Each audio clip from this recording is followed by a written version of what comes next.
Hello everyone, this side Mohit Waseen here. Welcome to our YouTube channel. और आज की video के अंदर हम बात करेंगे दो चीज़ों के ऊपर। First is how to get rank between 1 to 100, यानी कि आप 1 से 100 के बीच में जो है वो रैंक कैसे ला सकते हो। दूसरी है, इस वीडियो के अंदर हम बात करेंगे पेपर स्ट्रैटेजी के बारे में कि आपको जो नीट 2024 का पेपर देना है उसके अंदर आपकी जो पेपर की स्ट्रैटेजी है वो कैसी होनी चाहिए। इसके अंदर हम कुछ टॉपर्स के स्ट्रैटेजी को भी इंक्लूड करेंगे ताकि आपको इस चीज़ का पता चल जाए कि जो टॉपर्स होते हैं, ठीक है, जो हमारे प्रीवियस टॉपर्स रह चुके हैं 2023 के से पहले, 2022 वाले, 21 वाले, 20 वाले, उनकी जो नीट की स्ट्रैटेजी थी वो किस चीज़ को फॉलो करते थे, किन किन चीज़ों का जो वो ध्यान रखते थे।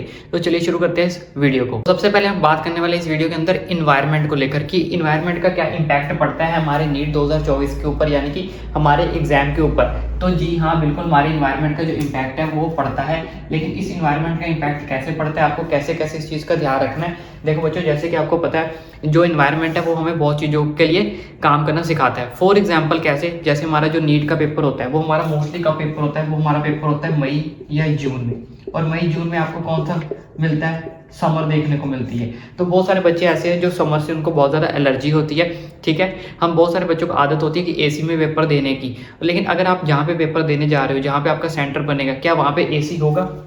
क्या वहाँ पे एसी होगा? अगर वहाँ पे एसी नहीं हुआ तो क्या आप गर्मी में पेपर दे सकते हो? क्या आपने इस चीज़ की तैयारी की है? क्योंकि अगर मान लो आपको वहाँ पे इन्वायरमेंट कुछ भी हो सकता है, हमें नहीं पता।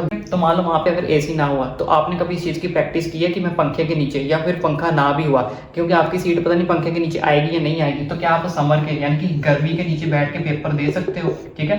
बहुत सारे बच्चों को स्वेट आता है, पसीना आता है, तो पसीने के अंदर आने से बहुत सारे बच्चों को क्या लगता है कि मैं हाइपर हो रहा हूँ, पसीना यहाँ से गिर रहा है। तो आपने क्या इस चीज़ की तैयारी की है? इस ऐसे इन्वायरमेंट में क्या आप नीट का पेपर देने के लिए तैयार हो?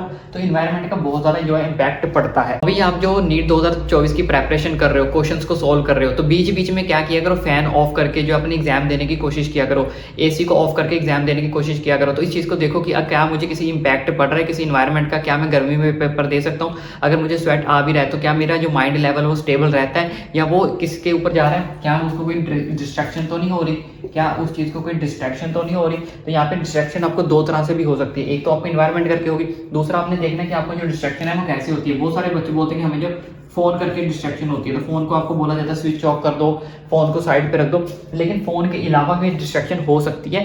उस चीज़ को आपने कैसे फाइंड करना है, अपने फोन को स्विच ऑफ करके देखो और टेस्ट सीरीज जो होती है आपको उसको सॉल्व करने की कोशिश करो। तो उसमें देखो फैन भी ऑफ रखो, फोन भी अपना ऑफ रखो, तो देखो आपको किस चीज़ से अपने रूम से अंदर डिस्ट्रैक्शन हो रही है।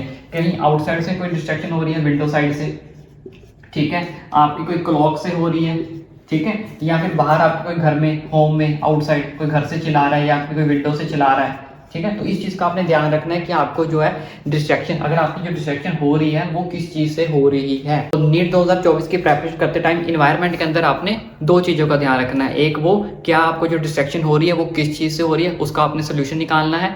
और दूसरा क्या निकालना है कि आपको जो है गर्मी का जो मौसम आने वाला है, मई जून में हमारा जो नीट होता है, तो आप गर्मी में बैठ के ऐसी कंडीशन में पेपर देने के लिए स्टेबल हो, तैयार हो, तो इस चीज़ के लिए आपने जो है वो प्रैक्टिस करनी है। और इसके साथ साथ आपने इन्वायरमेंट के अंदर एक और चीज़ का ध्यान रखना है, वो रखना है नॉइज़ का। नॉइज़ का कैसे ध्यान रखना है वो मैं अभी आपको बता देता हूँ। आपने बीच बीच में जो आप टेस्ट सीरीज अपनी प्रैक्टिस करते हो, टेस्ट देने की प्रैक्टिस करते हो, कोई अपने क्वेश्चंस को सॉल्व करते हो, तो बीच बीच में नॉइज़ वाली प्लेस के ऊपर अपने जो है टेस्ट देने की कोशिश किया करो। नॉइज़ वाली प्लेस के अंदर टेस्ट देने की क्या कोशिश, तो ये आपको ये दिखाएगा कि आपका जो माइंड है उसके अंदर कितनी चीज़ें जो है वो याद रहती हैं। अगर आपको मान लो कोई चीज़ डिस्ट्रैक्ट कर रही है, बीच बीच में बोल रहा हूँ, डेली ऐसे करनी नहीं, हफ्ते में एक आधा दिन आपने ऐसा चूज करना है जिस दिन आपने किसी नॉइज़ वाली जगह के ऊपर आपने अपने क्वेश्चंस को सॉल्व करने हैं या फिर कोई टेस्ट को अटेम्प्ट करके देखना है। ऐसा क्यों? नॉइज़ वाली जगह आपको ये सब बताएगी कि आपका जो माइंड है वो क्या नॉइज़ की तरफ डिस्ट्रैक्ट हो रहा है, कि या फिर जो चीज़ आप पढ़ के आए हो, जिसके लिए आप प्रैक्टिस कर रहे हो, क्या उसमें वो चीज़ें माइंड के अंदर स्टेबल रहती हैं या नहीं रहती। ये चीज़ आपको इतनी कैपेबिलिटी बता देगी कि आपका जो माइंड है वो कहाँ पे एग्जिस्ट कर रहा है, उसके अंदर कितनी जो चीज़ें हैं वो स्टोर रह सकती हैं, कितने टाइम के लिए। अगर कोई आपके माइंड को डिस्ट्रैक्ट करने की कोशिश करता है तो क्या आपके माइंड में वो चीज़ें स्टेबल रह पाती हैं या नहीं रह पाती। तो अगर नहीं रह पाती तो आपने इस चीज़ को समझ जाना कि अगर मुझे कोई डिस्ट्रैक्ट करने की कोशिश कर रहा है तो मुझे डिस्ट्रैक्ट नहीं होना है, क्योंकि मेरे माइंड की इतनी स्टेबिलिटी कैपेबिलिटी नहीं है कि वो चीज़ों को स्टोर कर सके अगर कोई उसे डिस्ट्रैक्ट करता है। तो वैसे तो आप इसे कैपेबल बनो, इस लायक बनो कि अगर आपको कोई डिस्ट्रैक्ट करने की कोशिश करे तो बीच में से आपका जो माइंड, जिसको हम बोलते हैं माइंड वॉश ना हो, आपके माइंड के अंदर सारी की जो सारी चीज़ें हैं वो क्या रहे, स्टेबल रहे और वहीं के वहीं पे रहे, ताकि नीट का एग्जाम देने में आपको कोई भी परेशानी ना हो, ताकि आपका जो माइंड है वो एट टाइम जाके, बहुत सारे बच्चे ऐसे जिनका माइंड जो वॉश हो जाता है वहाँ पे घबराहट के कारण, नॉइज़ के कारण, पोल्यूशन के कारण कुछ भी हो सकता है, कुछ भी रीज़न बन सकता है। तो इसलिए आपने जो है इसके लिए पहले से तैयार होकर जाना है कि मेरा माइंड जो है वो किसी भी तरह जो वॉश नहीं होना चाहिए एग्जाम देने से पहले। तो अब बात करते हैं नेक्स्ट स्टेप की। Next step is paper attempting strategy. इस स्ट्रेटेजी के अंदर मैं आपको जो चीज़ें बताने वाला हूँ वो कहीं ना कहीं जो आपके सीनियर्स रह चुके हैं, जैसे कि मैंने आपको बताया, उनको फॉलो करके ये स्ट्रेटेजी जो बनाई गई है, उनसे पूछकर जो स्ट्रेटेजी है वो बनाई गई है, कोशिश करना कि आप इस स्ट्रेटेजी को ज़्यादा से ज़्यादा फॉलो करो। अब इस स्ट्रेटेजी के अंदर है क्या, जैसे कि आपने पेपर अटेम्प्टिंग स्ट्रेटेजी यानी कि आपने जो पेपर अटेम्प्ट करना है उसकी एक स्ट्रेटेजी बनाओ कि आपको पेपर जो अटेम्प्ट कैसे करना है। जो आप प्रैक्टिस पेपर भी कोशिश करो उसको भी इसी स्ट्रेटेजी के साथ सॉल्व करने की कोशिश करो। लेकिन स्ट्रेटेजी है क्या, आपने पेपर को पहले 3 पार्ट्स के अंदर डिवाइड कर लेना। 3 पार्ट्स हमारे पास कौन कौन से होते हैं, एक आपके पास होती है बायो, ठीक है, एक आपके पास केमिस्ट्री और एक होती है आपके पास फिजिक्स, ठीक है। ये 3 चीजें आपके पास होती हैं, बायो, केमिस्ट्री और फिजिक्स। तो सबसे पहले जो राउंड 1 मोस्टली बच्चों की क्या फेवरेट होती है, बायोलॉजी। बायोलॉजी आपकी फेवरेट होती है। उसके बाद जिन बच्चों की जो जो चीज फेवरेट है, मालूम है इसके यहाँ पे रख लेते हो सेकंड नंबर पे केमिस्ट्री, ठीक है। थर्ड नंबर पे मैं रख ली फिजिक्स। और आपने क्या करना है, अपने पेपर को 230 आवर्स के अंदर कंप्लीट करने का टारगेट रखना है। अगर आप इतना टारगेट रखोगे तभी आप 240 या 45 तक अपना टारगेट कंप्लीट कर पाओगे,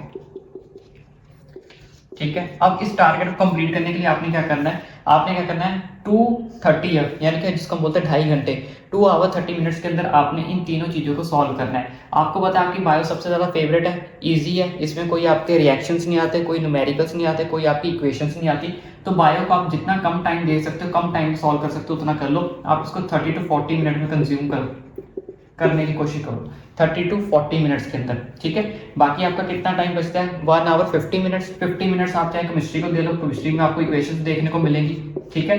उसके बाद फिजिक्स के लिए आप पूरा 1 घंटा आराम से दे सकते हो, क्योंकि इसके अंदर आपको न्यूमेरिकल्स करने पड़ेंगे, मैथमेटिक्स आएगी, आपकी कैलकुलेशन जो होगी वो आप इजीली कर सकते हो, ठीक है। क्योंकि अगर आप कैलकुलेशन के अंदर आपका ज्यादा टाइम वेस्ट करोगे तो मान लो एक क्वेश्चन की आपकी जो कैलकुलेशन है वो आपसे नहीं हुई। मान लो एक क्वेश्चन को आपने 5 मिनट की स्ट्रेटेजी के लिए रखा हुआ था, जहां पे लेकिन आपकी कैलकुलेशन गलत होगी, वो क्वेश्चन आपका सीधा 10 से 12 मिनट क्या कर लेगा, आपके कंज्यूम कर लेगा, और जिसकी वजह से आपका कॉन्फिडेंस लो हो जाएगा, आपको हाइपरनेस आएगी कि मेरा केमिस्ट्री पेंडिंग है, मेरी बायोलॉजी पेंडिंग है। तो इस हिसाब से आपने क्या करना है, अपनी स्ट्रेटेजी बनानी है। पहली स्ट्रेटजी वही रखो। अगर आपकी फिजिक्स आपको इजी लगती है तो आप फिजिक्स ऊपर कर लो, केमिस्ट्री नीचे कर लो। बायो अगर आपकी सबसे इजी रहेगी तो बायो को आप सबसे ज्यादा पहले करने की कोशिश करो। बायो करने के बाद केमिस्ट्री पे आ जाओ, केमिस्ट्री करने के बाद फिजिक्स पे आ जाओ। अब इसके बाद जो क्वेश्चन नहीं आते, अब उनका क्या करना है। अब मान लो आपको कुछ क्वेश्चन ऐसे लग रहे हैं जो डिफिकल्ट है लेकिन आपको आते हैं, ठीक है, या फिर कुछ क्वेश्चन ऐसे हैं जो आपको बिल्कुल ही नहीं आते, तो आप उनको क्या करना है, बिल्कुल लास्ट के लिए छोड़ देना है, ठीक है। बिल्कुल लास्ट में छोड़ने के लिए क्या करना है, जो क्वेश्चन आपको लगता है कि मैं थोड़े बहुत कर सकता हूँ या फिर नहीं आते, जैसे आपके पास यहाँ पे OMR शीट होती है, OMR शीट में आपके पास ऑप्शन होता है A, B या फिर मान लो C या फिर D। तो अगर आपको मान लो क्वेश्चन मुझे 50-50% है, मुझे डाउट है, मुझे एक्यूरेट नहीं पता ये क्वेश्चन सही है या नहीं सही, तो आपने क्या करना है, या फिर कुछ बच्चे कैसे क्वेश्चन को भूल जाते हैं अटेम्प्ट करना, तो उसके लिए आपको मैं क्या करना, बाहर से आपको पेंसिल से ऐसे सर्कल कर लो, पेंसिल से ऐसे सर्कल कर लोगे ताकि आपको याद रहेगा कि ये वाला जो क्वेश्चन है मेरा भी पेंडिंग है, मुझे इसको लास्ट में करना है, ठीक है। या फिर आप अपनी OMR शीट के ऊपर ऐसे कर लो। अगर उसके ऊपर आप पेंसिल से, लाइट पेंसिल से करना, डार्क पेंसिल से मत करना, ताकि आप इसे बाद में इरेज कर सको। अगर आपको लगता है कि किसी क्वेश्चन का आंसर 50-50 लग रहा है मेरे को, तो उसके अंदर भी आप ऐसे ही फॉलो कर सकते हो, ठीक है। ए को ऐसे करके उसको ऐसे कर दो, या फिर उसको बाहर से ऐसे सर्कल कर दो, क्योंकि जो अगर आप चेक करो बाहर से तो आपका ये इरेज हो जाएगा, बाहर से आपका ये इरेज हो जाएगा।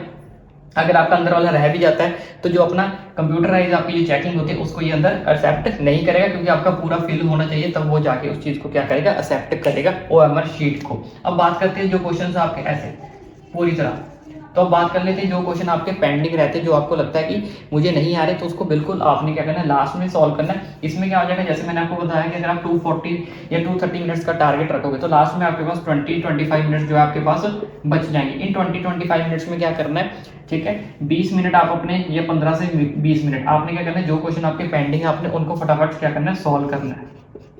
और लास्ट के 5 से 10 मिनट जो आपके पास बचते हैं उसके अंदर आपका पूरा पेपर है आप आराम से रीड आउट कर सकते हो। अगर आपको कोई मिस्टेक लगती है तो आप उसको इजीली अपना ठीक कर सकते हो। तो इस तरह से अगर आप 230 मिनट्स का टारगेट रखोगे तभी आप 3 घंटे तक अपना जो पेपर है आराम से कंप्लीट कर पाओगे। अगर आप पहले टारगेट 245 मिनट्स का रखोगे तो 5-10 मिनट अगर आप किसी क्वेश्चन में पहले ही अटक गए तो यहाँ पे किसी भी क्वेश्चन में अटकना नहीं है, उसको बिल्कुल लास्ट पे शिफ्ट कर दो। जितना पेपर आपको आता है स्पीड से उस पेपर को खींचना है। 30-40 मिनट्स की बायो, 40 to 50 मिनट्स में केमिस्ट्री और फिजिक्स की आप 1 घंटा दे सकते हो, क्योंकि मैंने इसको इसलिए रखा क्योंकि उसके अंदर न्यूमेरिकल्स होते हैं, उसको कैलकुलेशन में कई बार टाइम लग जाता है और इसमें इक्वेशंस होती है, इसलिए मैंने इन दोनों को ज़्यादा टाइम देने का जो है शेड्यूल बनाया था। और जो हमारे टॉपर्स हैं वो भी इसी तरह से आपकी जो स्ट्रेटजी है फॉलो करते हैं, मैंने उनसे भी डिस्कस किया था।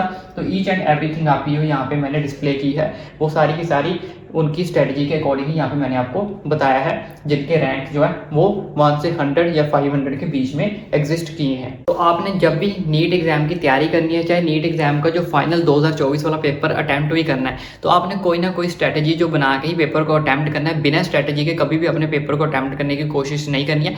बेशक अगर आपको स्ट्रेटजी अच्छी लगी है तो डेफिनेटली इस चीज़ को फॉलो करो। अगर आपको बेशक ये स्ट्रेटजी फॉलो नहीं करनी है तो कोई भी अलग स्ट्रेटजी है वो उस चीज़ को फॉलो करो, लेकिन स्ट्रेटजी जरूर बनाओ और ज़्यादा अपनी स्ट्रेटजी अंदर चेंजेस मत करो।